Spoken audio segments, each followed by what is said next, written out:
You heard what it is, guys? Your boy Roy Jay-Z. So for today's video, we're gonna be swapping in the turbo motor in my GS300. So look, man, we finna already bust it down. So I'm not gonna show y'all know how to swap a motor in and out. So we're not gonna show y'all too much crazy stuff.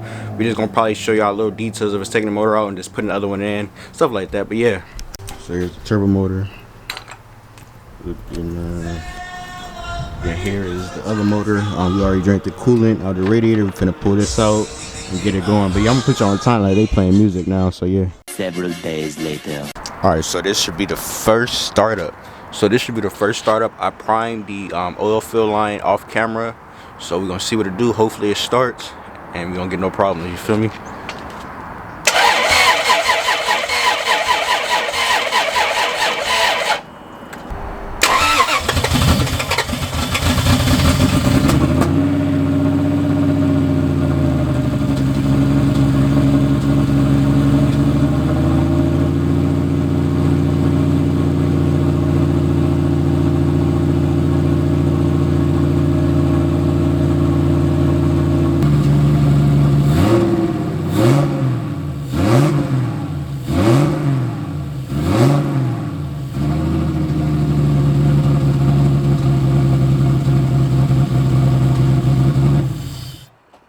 Alright, so everything seems good, but I have a injector 3 leak. So the injector back there is leaking, so I gotta either push that in better or hope for the best, you feel me? So I gotta probably take all this off just to get to it, but yeah. What it is, guys, your boy Roy Jay-Z. So we're back at again another video. So for today's video, we're gonna be working on GS300. So when I was getting data log for the tuner, the turbo blew up on a freeway. I was at like consistent 60 miles per hour. Then once I was finna exit off the freeway, I seen a puff of smoke in the back of the car. So the turbo did not last. It probably got what, about 30 minutes of idle time. Then maybe I would say what, 10 miles of driving at most, and it just blew up. Like this was my first time driving a car. So yeah, the CX Racing turbo are garbage, and it's crazy. My brother got the same turbo in his car. His is still running and driving strong, but for some reason mine just clunked out that fast. So for today's video, we're gonna be taking the turbo off, and I can't order one right now because something happened with my car. They tried to fraud on it, so I gotta wait until they ship me or mail me a new one. So yeah, this shit is just all over the place. But yeah. So I don't know if y'all can see that the downpipe is full with oil. Yeah, let's show the back of the turbo. So all of that is oil. So yeah, so this is no good. The restrictor plate, that is acceptable size for the oil drain or oil feed. So that's not the problem there. And you can see all right there. So yeah, now we got to take this whole turbo apart just to take the bolts off the flange. So that's only hassle with this turbo kit. It is tight in certain spots, but yeah, man, ain't nothing to it but to do it, you feel me? All right, so we got the turbo basically separated. So what I'm thinking is the leak started back here somewhere on the housing, because this is the drain. So it's like that. So somewhere around here seal blew, I guess. But like I said, I'm not an expert with turbos, but yeah, that kind of sucked that it blew that fast. But yeah, man, here's the inside.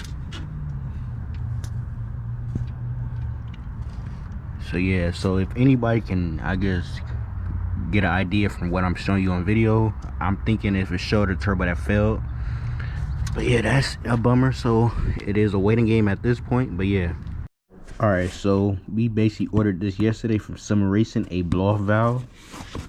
So basically my tuner want me to run a smaller spring, and the CX Racing blow-off valve came stock with an 8-pound spring, and he's basically just warning me that with 8-pound spring there's a chance that I can blow my transmission. So I went ahead and just bought a basic Summer Racing blow-off valve just to be safe, you feel me?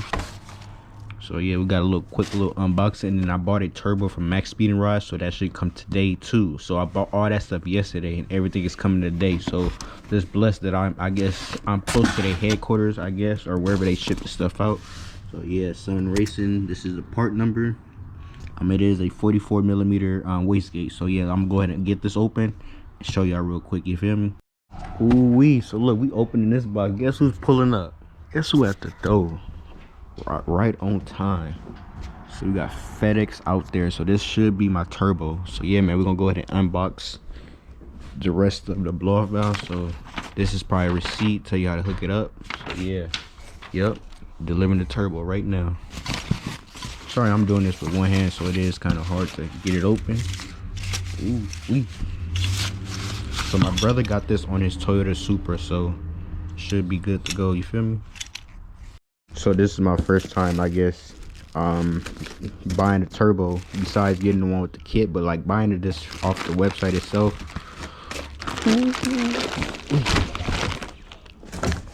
So I did see a video. I was doing my research last night, and I was seeing people was complaining that the max speed and rod, well, yeah, max speed and rod turbos, this came in like an empty box.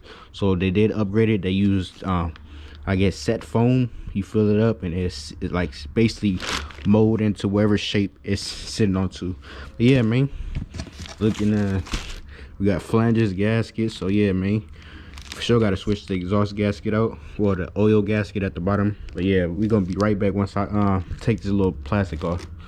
All right, so this is a lot bigger than my last turbo. So ooh wee, let's hope everything go good and fit. Look at, oh yeah, this is hella bigger than my last turbo. Sheesh. I'm finna compare it. I'm gonna show y'all real quick. All right, so here is the turbo comparison. This is a 70 millimeter, if I'm not mistaken, and this is like a little GT 35. So yeah, man, so that's kind of crazy. So with this one, it had a faster spool up. With the time of me driving, the spool up was fast. Then with this one, it might take a little bit longer, but that is what you kind of want with these rods, these GTE rods, because they said torque would kill these rods and bend them. So this would take a little longer to get into the power band, but that is a kind of a good thing. Besides, with this one, it's spool up fast, so that's like instant torque. So the rods will bend and stuff like that, but I'm not gonna be making crazy power for that to happen. But yeah, it's just, I guess, safety precaution in the future. So what I got to do is take this off and tap this for the little fitting.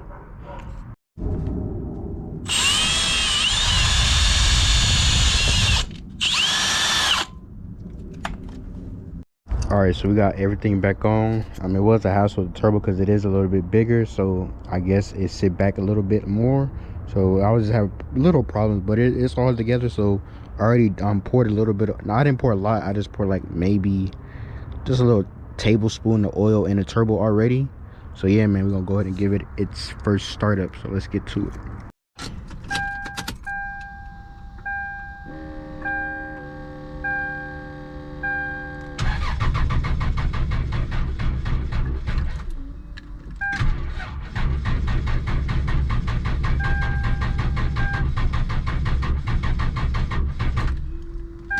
Whoa, battery dead.